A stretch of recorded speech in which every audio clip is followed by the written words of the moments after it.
Mewn, yn, wedi bod erioed.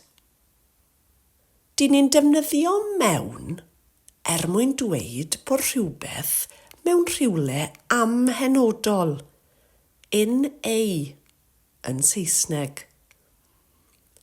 Dyn ni ddim yn rhoi enghraifft pendant, ddim yn specific. Edrychwch ar yr enghreifftiau yma.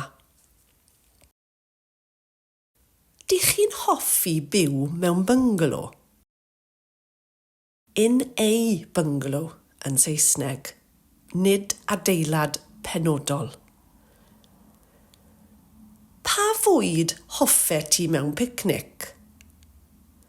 In a picnic yn Saesneg, nid picnic penodol.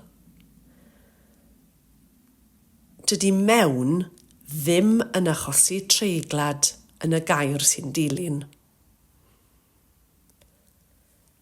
Rydyn ni'n defnyddio yn a neu mwyn dweud bod rhywbeth mewn lle penodol, in the yn Saesneg. Mae'r gair sy'n dilyn yn enghraifft pendant, efallai gydag enw penodol. Mae'n specific. Os yw'r gair sy'n dilyn yn dechrau â chytsain, consonant, rydyn ni'n defnyddio yn y. Pwy sy'n yn y swyddfa heddiw? Wyt ti wedi bod yn y siop newydd yn y dre?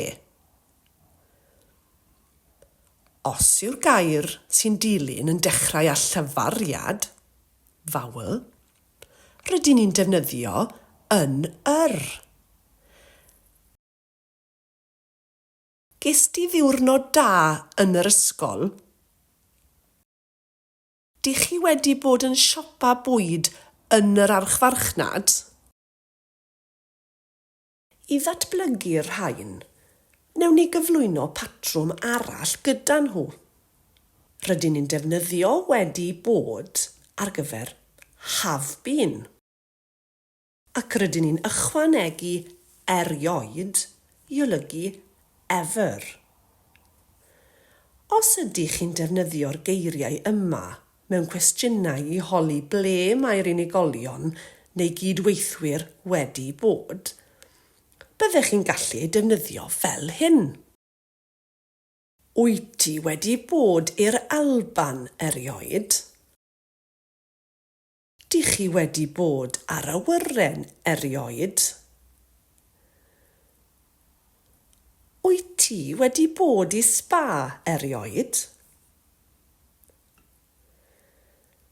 I wneud gweithgaredd cyfri gyda'r patrwm yma, gallwch chi holi. Faint ohonoch chi sydd wedi bod i'r pwllnofio erioed? 1, 2, 3, 4 ohonoch chi.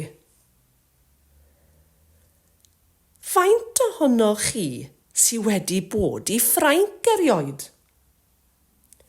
1, 2 ohonoch chi. Meddyliwch am wahanol ffyrdd i ddefnyddio'r patrymau yma ac ymarferwch y cwestiynau a'r atebion.